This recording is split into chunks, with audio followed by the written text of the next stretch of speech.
Antes que cantara el gallo, lo iba a negar 3 veces. Y salió Pedro de allí y lloró amargamente.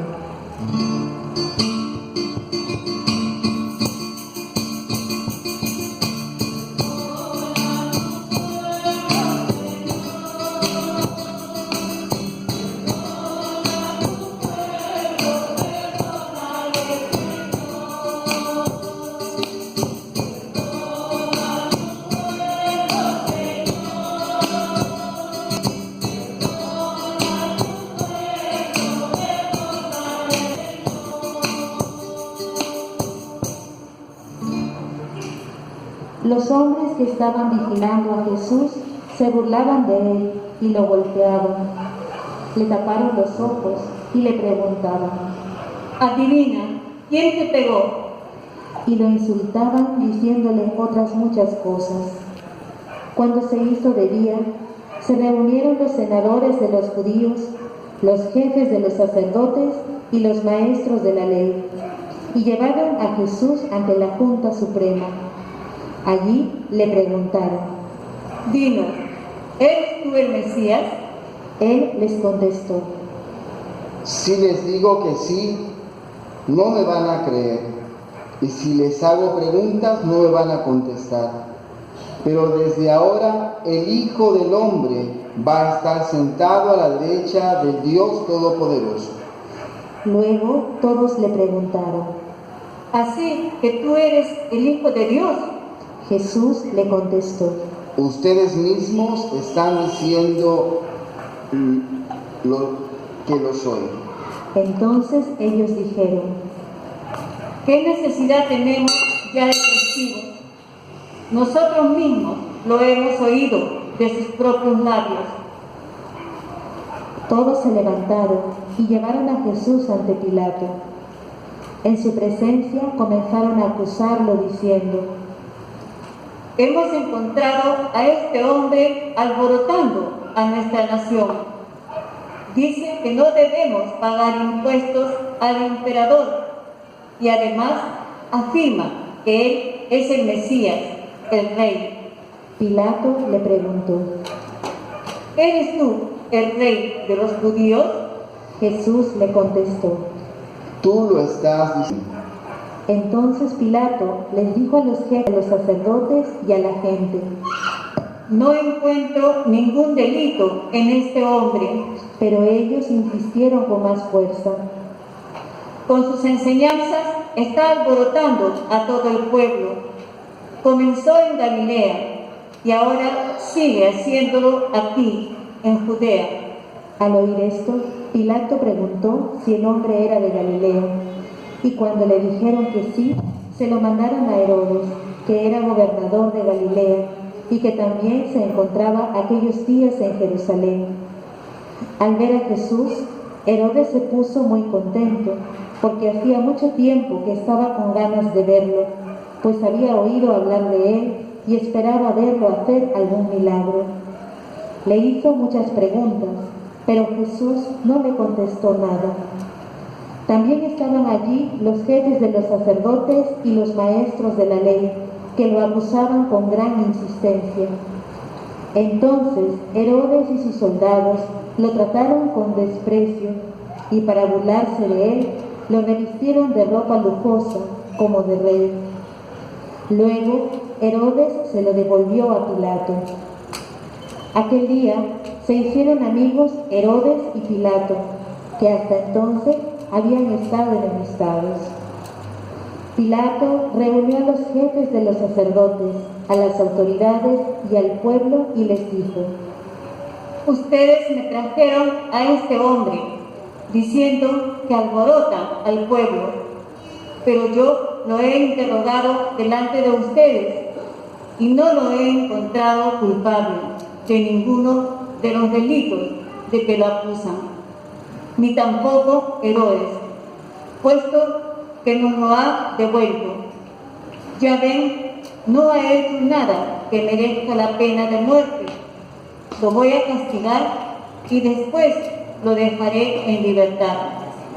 Pero todos juntos comenzaron a gritar: Fuera con ese, deja libre a Barrabás. A este Barrabás lo habían metido en la cárcel por una rebelión ocurrida en la ciudad y por un asesinato. Pilato, que quería dejar en libertad a Jesús, les habló otra vez. Pero ellos comenzaron a gritar más fuerte: ¡Crucifícalo! ¡Crucifícalo!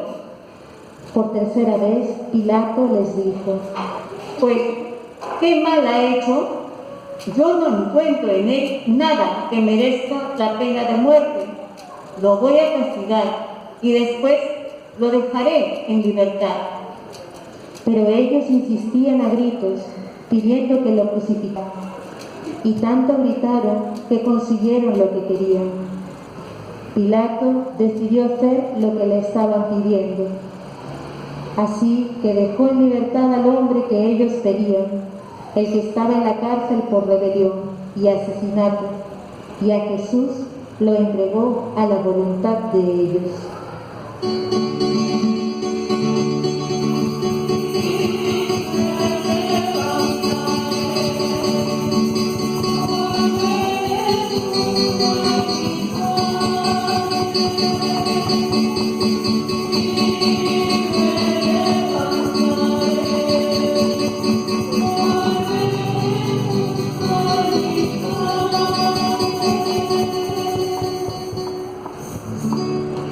Nos ponemos de pie.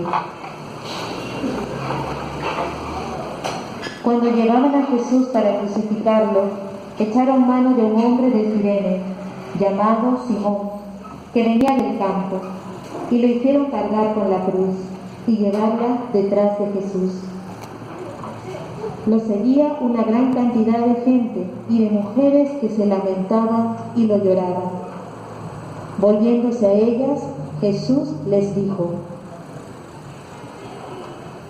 Mujeres de Jerusalén, no lloren por mí, sino por ustedes mismas y por sus hijos. Porque vendrán días en que se dirá: dichosas las que no pueden tener hijos, los vientres que nunca concibieron y los pechos que no dieron de mamar. Entonces comenzará la gente a decir a los cerros: caigan sobre nosotros, y a las colinas: escóndanos. Porque si con el árbol verde hacen todo esto, ¿qué no harán con el seco? También llevaba a 2 criminales para crucificarlos junto con Jesús. Cuando llegaron al sitio llamado La Calavera, crucificaron a Jesús y a los 2 criminales, uno a su derecha y otro a su izquierda. Jesús dijo: Padre, perdónalos porque no saben lo que hacen. Y los soldados echaron suertes para repartirse entre sí la ropa de Jesús. La gente estaba allí mirando, y hasta las autoridades se burlaban de él, diciendo: A otro salvó, que se salve a sí mismo, si de veras es el Mesías de Dios y su elegido. Los soldados también hicieron burla de Jesús. Se acercaban y le daban a beber vino avinagrado, diciéndole: Si tú eres el rey de los judíos, sálvate a ti mismo. Y había un letrero sobre su cabeza que decía: Este es el rey de los judíos. Uno de los criminales que estaban colgados le insultaba diciendo: Si tú eres el Mesías, sálvate a ti mismo y también a nosotros. Pero el otro reprendió a su compañero diciéndole: ¿Ni siquiera temes a Dios, tú que estás bajo el mismo castigo? Nosotros estamos sufriendo con toda razón, porque estamos pagando el justo castigo de lo que hemos hecho, pero este hombre no hizo nada malo. Luego añadió: Jesús, acuérdate de mí cuando vengas a reinar. Jesús le contestó: Te aseguro que hoy estarás conmigo en el paraíso. Desde el mediodía y hasta las 3 de la tarde, toda la tierra quedó a oscuras. El sol dejó de brillar y el velo del templo se rasgó por la mitad. Jesús gritó con fuerza y dijo: Padre, en tus manos encomiendo mi espíritu. Y al decir esto, murió. Nos ponemos de rodillas.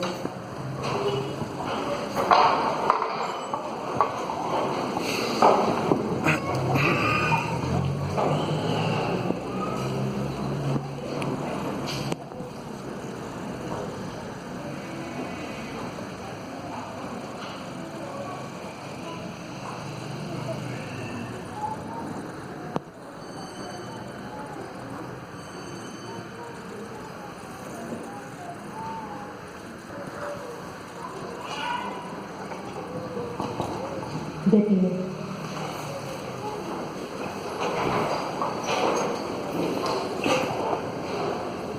Cuando el capitán romano vio lo que había pasado, alabó a Dios diciendo: De veras, este hombre era inocente. Toda la multitud que estaba presente y que vio lo que había pasado, se fue de allí golpeándose el pecho.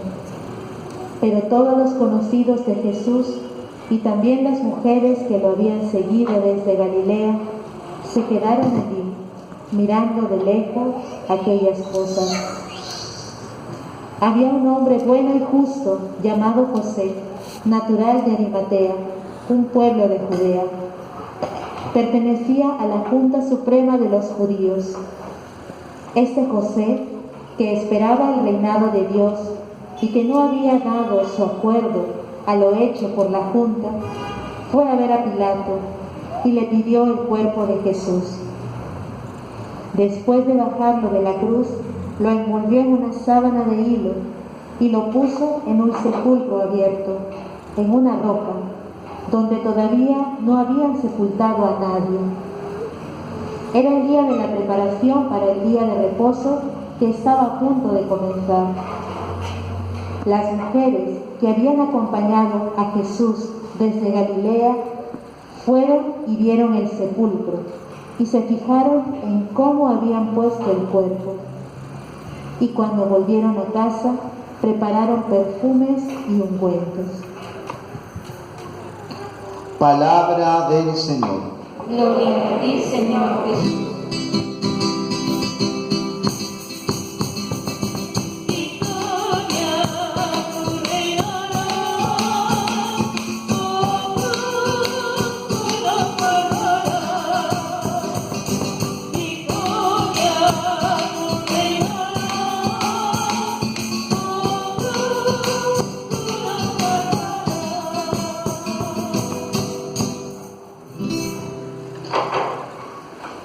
Bien, hoy día padecernos un poquito. Si alguien quiere confesarse, el Padre Armando se encuentra en el confesionario. Acérquense porque hoy día estamos iniciando la Semana Santa, pero escuchando algo muy bonito después de este tiempo que no hemos podido por diferentes circunstancias estar presentes en la misa. Las primeras palabras que nos ha dicho el día Jesús es: qué deseo tan grande tenía de celebrar con ustedes esta cena de Pascua antes de mi muerte, porque les digo que no volveré a celebrarla hasta que se cumpla en el reino de Dios. Entonces lo que quiere el Señor es celebrar un banquete, y el obstáculo que podemos tener nosotros es que no estemos en gracia, y si no estamos en gracia quiere decir que hay pecaditos, y estos pecados, hermanos, no permitan que sea obstáculo para el día de hoy dejar de comulgar, porque más que nosotros el Señor nos ha dicho qué deseo tan grande tenía de celebrar con ustedes esta cena de Pascua. Es la iniciativa de Él por la que estamos aquí. Es el Espíritu Santo quien ha soplado por ahí y nos ha estado acompañando por todo este tiempo de Cuaresma, para darnos cuenta de cómo el coronavirus, la situación política, por ahí uno que otro temblor y amenaza de terremoto, en algunos nos hizo probar dónde está nuestra fe. Algunos hemos reaccionado con miedo, y algunos aún tenemos miedo. Eso quiere decir que no conocemos a Jesucristo, no hay fe. Y la otra es haber tenido todo este tiempo la conciencia de que a pesar de las cosas malas, Dios hasta de lo malo siempre saca algo bueno. Y toda esa realidad nos ha hecho reflexionar cómo estamos viviendo nuestra relación con Jesucristo. Y como cerecita en la torta, ingresamos al tiempo de Cuaresma, que tiene una finalidad, que salgamos de esa tibieza espiritual. ¿Qué cosa es la tibieza espiritual? Es vivir según nuestra voluntad. Ahora les voy a hacer una pequeña pregunta para poder relajarnos, pero quiero que me ayuden. Te aseguro que hoy le dijo al ladrón, entre comillas, bueno, te aseguro que hoy estarás conmigo en el paraíso. ¿Cuántos de ustedes anhelan estar en el paraíso? A ver, levanten la mano. Así no, pues. Levanta la mano. ¿Dónde quieren ir ustedes? Bajen la manito. Yo no quiero ir al paraíso. ¿Quiénes quieren ir al cielo?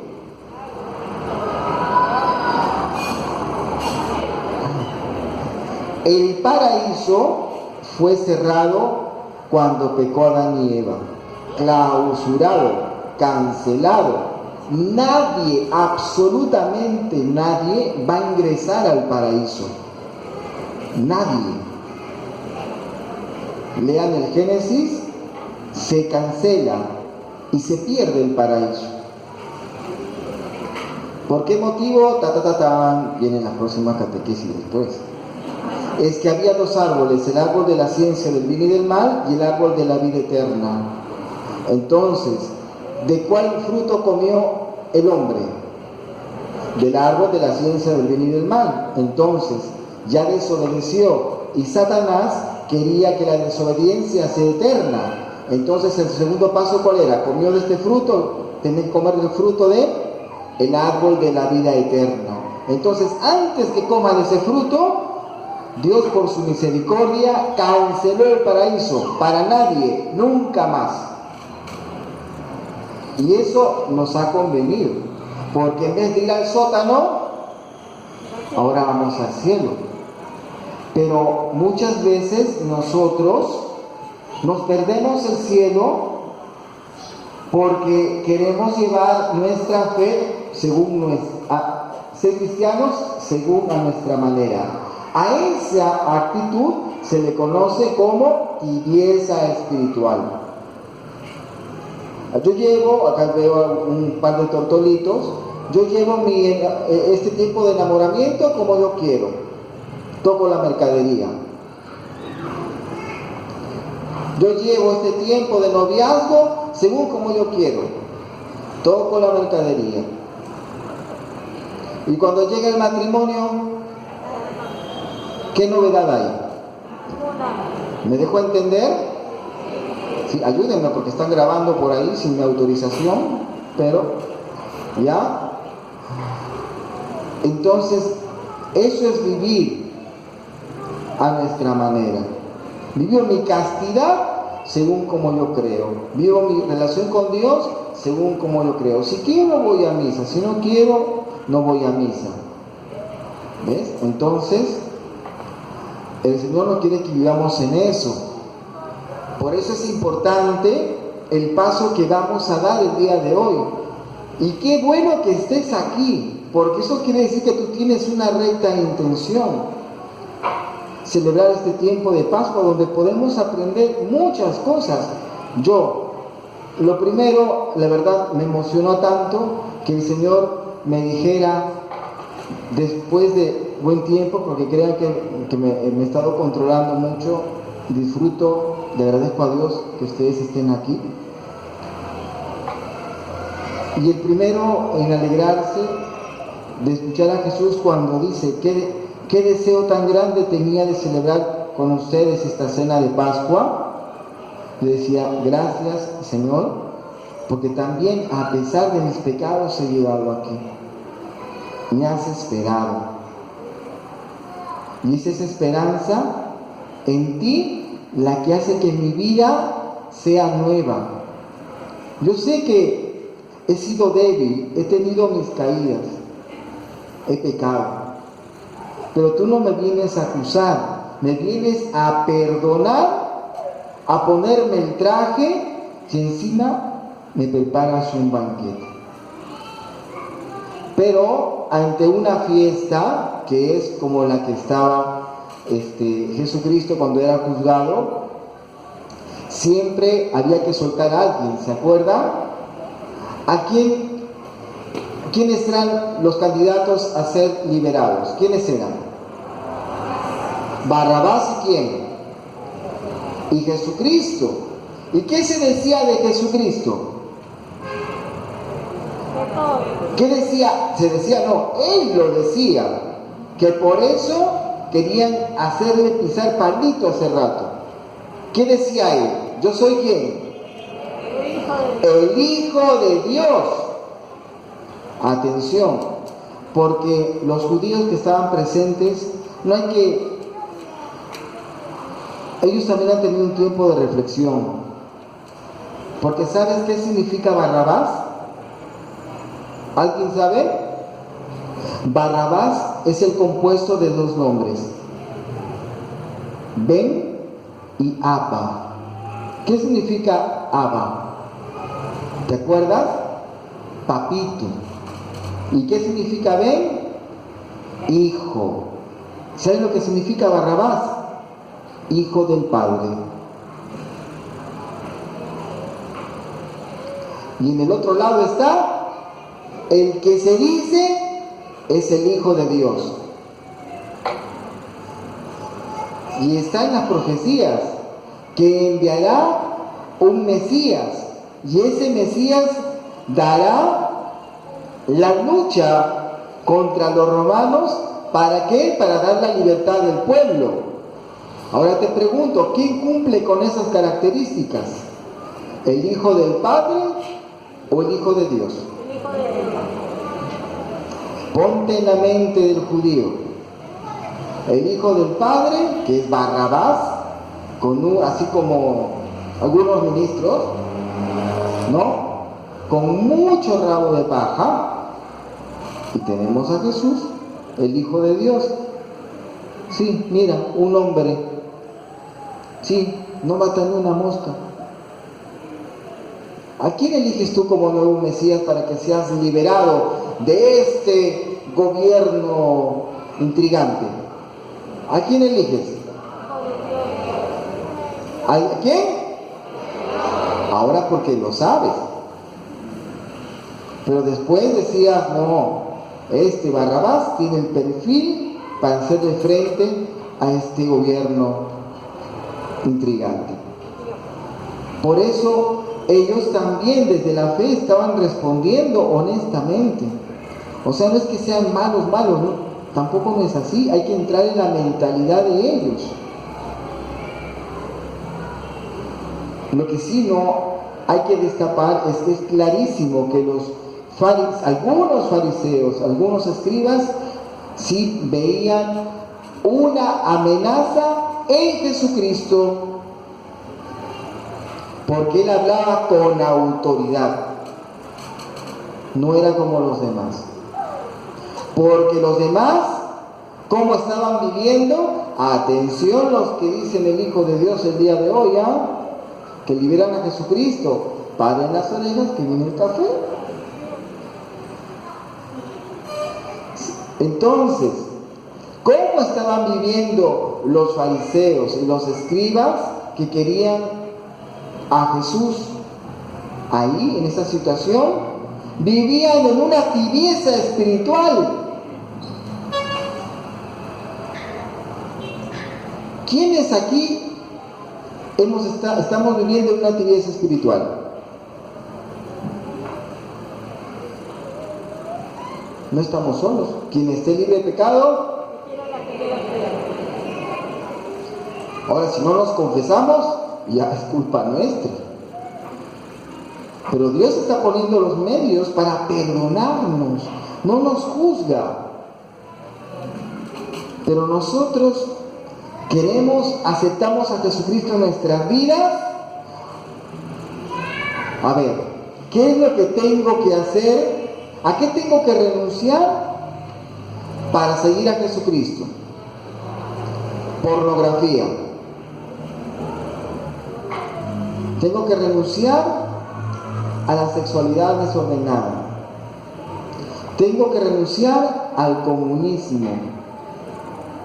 Tengo que renunciar a todo aquello que ha distorsionado la imagen de lo que es un matrimonio, una persona, el dominio de la vida, lo que es una familia, lo que es la sexualidad, lo que es la castidad.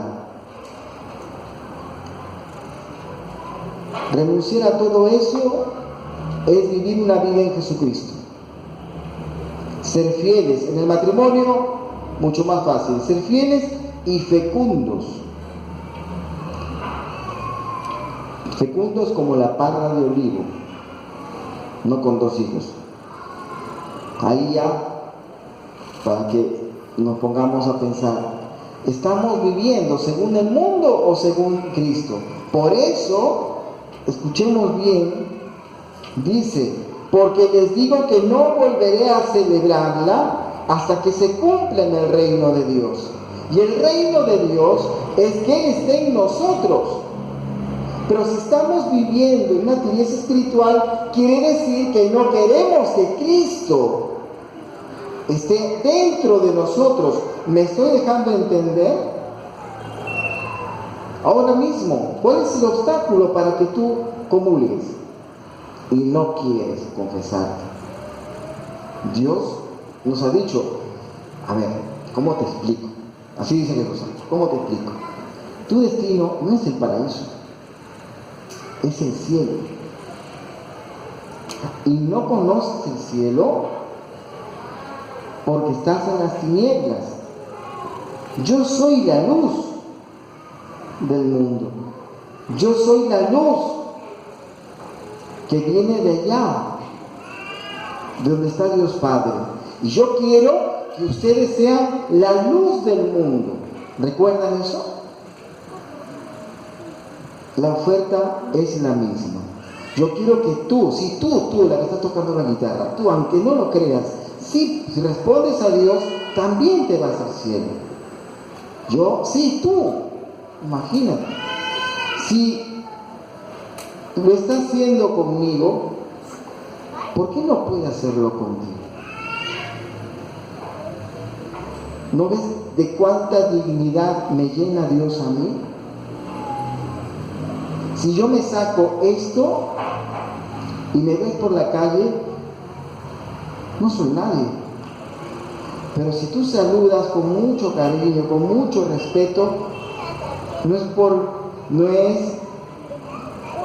por mí, es porque tú a quién ves, a Dios Padre, ves al Padrecito, ves a otro Cristo.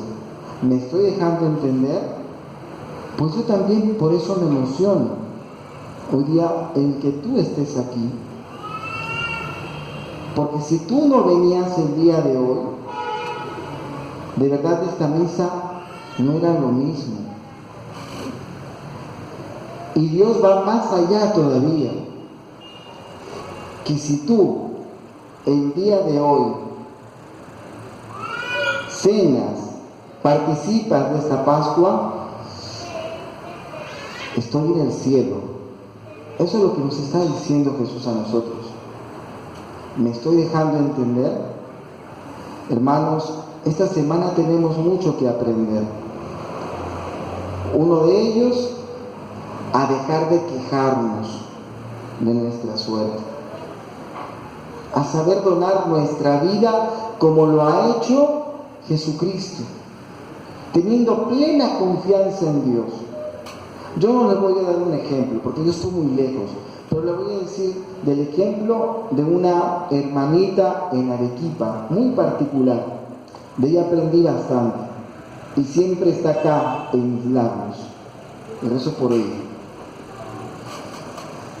Ella vivía más o menos como en el parque, a una distancia no mucho más que una cuadra, ¿no es cierto?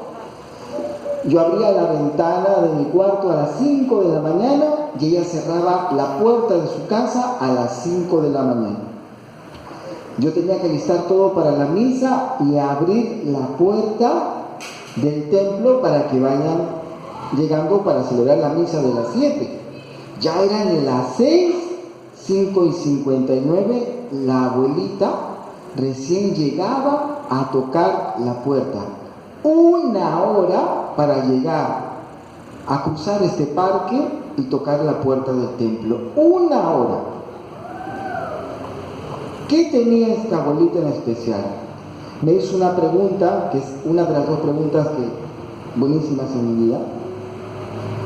Y me dice: Francisco, mírame, en estas condiciones en las que me encuentro, ¿tú crees que debo de venir a misa? Y yo dije: ya la abuelita se ha demorado 1 hora para cruzar una cuadra. Al ojo tiene reumatismo, tiene